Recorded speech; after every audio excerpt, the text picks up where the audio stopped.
without taking much time, we are starting with the very first chapter. What we have today is Introduction to C Programming. So this is the outline of the topic. These are the basic terminologies we are going to discuss. So talking about all the basic terminologies about computer programming, first we all need to know what is a computer. So discussing about computer, okay, now we all are going to become a computer engineers, most of us, because most of the students are from computer and IT. I assume most of us are going to become a computer engineer. Each one of us is supposed to know the meaning or the actual definition of computer. A computer is a machine, okay? It is an electronic machine which is used to design, to perform certain arithmetic or logical operations, okay? Since it is a machine, it is divided into two parts of it. One of them is called as hardware and the other one is called as software.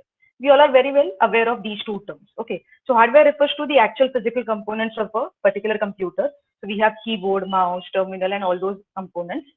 When we talk about software, where we actually concentrate a lot of things, we as a programmer talk about software more, because these are the software programs that describe the steps to perform particular computer operations. Now to talk about software more, to understand what is this program terminology, let's try to understand what is computer hardware in a very quick visit. So these are the parts of our computer. Everybody is aware of this: internal memory, external memory. We have input, then CPU, and then we have output as well.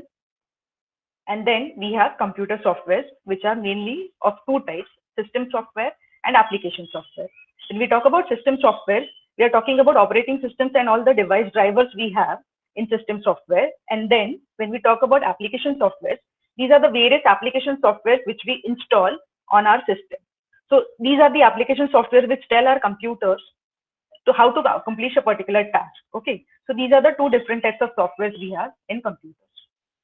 Then the most important question for today is nothing but what is a computer program?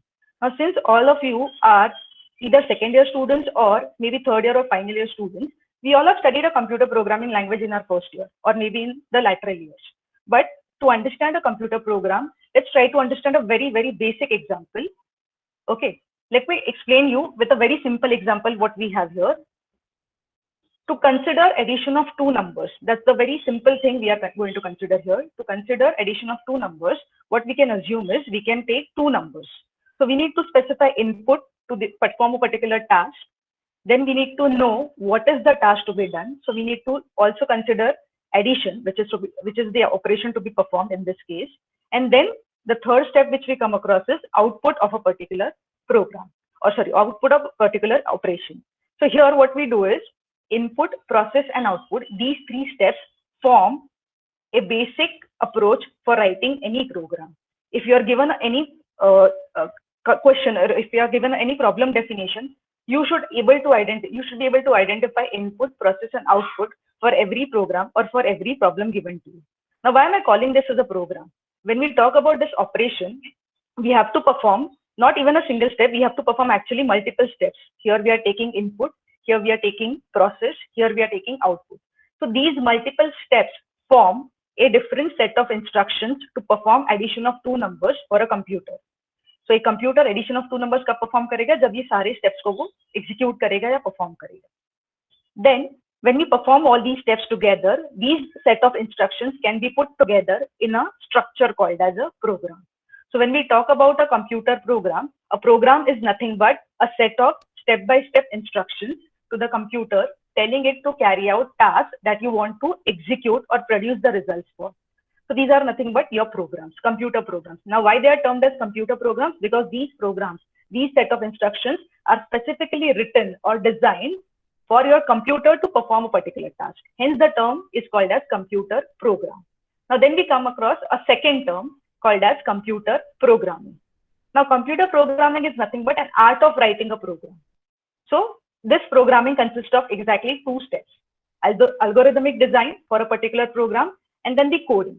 So we are supposed to divide our program solution into these following steps. Once we get the problem definition, we think about problem definition, we come up with the solution, and then that solution can be represented in the form of algorithm or flowchart, and then actual coding can be done. These are steps of programming, and programming is nothing but art of writing a computer program using a particular language. Now, since we are since we are trying to write something, we need a particular language. These languages are called as programming languages in our software industry. So programming languages are nothing but these are the languages computer programmers use to develop programs for a machine.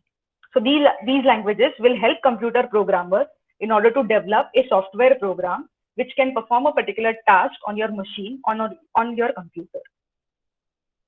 So these are different levels of computer programming, which languages which we have come across in these years. So these are the levels of programs. We have machine hardware, computer hardware, then we have machine language, then we have assembly level language, then we have high level language. These are different types of programming languages. Then we have different types of high level programming languages here. And then according to that, these high level programming languages are converted into their respective assembly level languages and machine level languages using certain steps. Now, a programming language is a formal language designed to communicate instructions to a machine, particularly a computer. This we have already seen. A programming language will give you a medium through which you can communicate with your machine so that you can perform a particular task.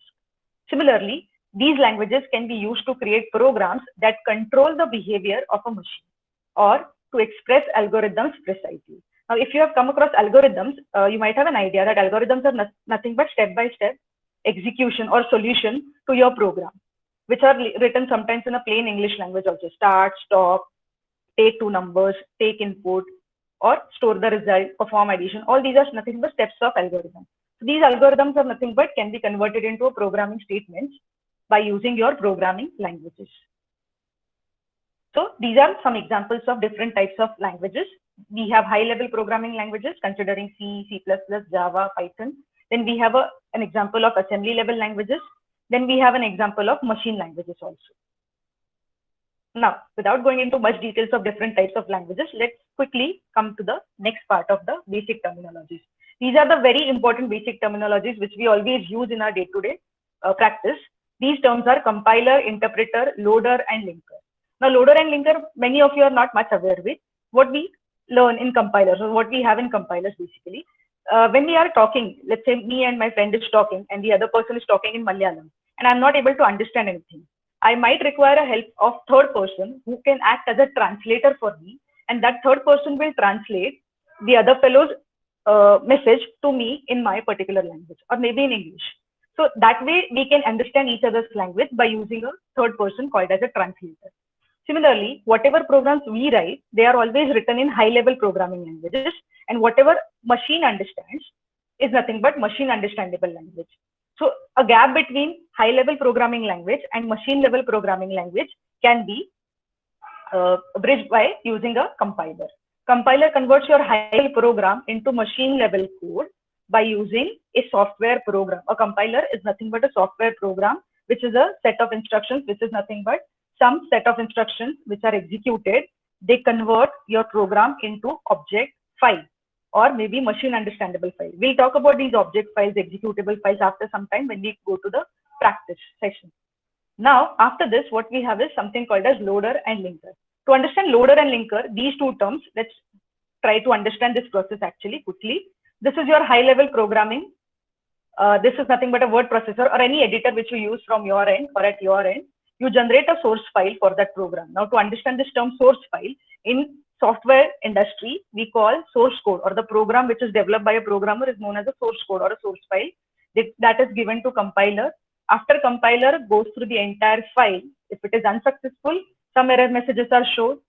Otherwise, if it is successful compilation, there is no problem in your code, then it is generating an object file, which is an intermediate file.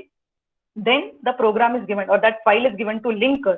Now, linker's job is nothing but to check what all code or what all functional modules are there in your program, and they are supposed to be linked at the time of execution in your program. For example, we have several functions available in our program. Those can be linked by using a linker at the time of execution. Now, this executable file is generated, and this executable file is given to loader, whose task is to actually load the data, which is the executable file, from your secondary memory to main memory, and then it initiates the process of execution. So these are the four terms which we really need when we are becoming a software engineer: compiler, interpreter, loader, and linker. Okay, so loader and linker all the computer IT students might learn in their later semesters, but compiler and interpreter are very basic terms which we all are supposed to know. Compiler is supposed to compile the program from high-level programming language into low-level programming language, and interpreter is supposed to interpret, read and understand that program, and it will execute it for your machine. I'm not writing interpreter separately here because most of us know compiler and interpreter are working as, they are the same for C programming language. They are not acting separately. Now, the next term we talk about is Integrated Development Environment, IDE. Many IDEs are available for C programming, for Java programming. This semester, most of the students are learning Java programming. So you can choose your own IDE. You can go for simple IDEs also. There are many. The most basic IDE which we use for C programming is Turbo C, which we have already, which we have used in college also. And then we have Genie also. And then we have a lot of other Eclipse also we have. We can go for any other IDE which you are comfortable with. And IDE is nothing but it gives you set of tools and components which are necessary in order to develop that program, compile that program, and execute that program. All these basic operations of programming are provided by these IDE, Integrated Development Environment. That is why the name is integrated. It is integrating all the development and execution related tools for you in an environment in front of you in one single environment. So this is one example of IDE. Now, these are some key terms which we come across. Source program, I have already explained. Object program we'll see after some time, which is created in the folder where your program is saved after you compile your file. Then that file is then converted into executable program, which is nothing but a low-level file, low-level language program, which is understood by your machine. Then we have something called as syntax. Syntax is nothing but, now, when we are communicating in a particular language, let's say we are communicating in a particular language called as English. When I have to introduce myself, I say, my name is Ranjita. I'm not supposed to say, Ranjita is name my, or my name Ranjita is. So there are particular grammatical rules which we follow when we are speaking in a particular language, be it Malayalam, be it Marathi, be it Hindi, be it English. Any language you take, you will have a grammatical rules to follow to use a particular language. Similarly, syntax are nothing but set of rules which we are supposed to follow in order to use a high-level programming language. If you follow C, if you follow C++, Java, every language, every programming language has their own set of rules in order to develop programs in those languages. Those rules are called as syntax. Then we have syntax errors. So if you make any problem or if you make any error in that syntax, your compiler is supposed to generate syntax errors. So this is one more task of compiler. Along with converting your source program into machine understandable code, compiler also gives you set of syntax errors after compilation. Okay. Then we have linker errors. So some of you might have seen Turbo C mein niche kabhi linker error aata hai. So that is when it is not able to link modules of your program. Sometimes we come across execution or runtime errors which are reported by our system when our program is in the process of execution. Sometimes array ka size tumne jo liya hai usse zyada values provide kiya, ya some of the other mistakes you have done and your program is terminated abruptly, and such errors are caused by your operating system. Then logical errors. If I want to perform addition and if I'm putting a subtraction sign in my program, then it is not any syntactical error. My program is supposed to generate an output, but it is made as a logical error. So this will not be reported by my compiler because that is a man-made mistake. That is a programmer-made mistake. Since I wanted to perform addition, but I have put a subtraction sign in the program. So that is where we have logical errors.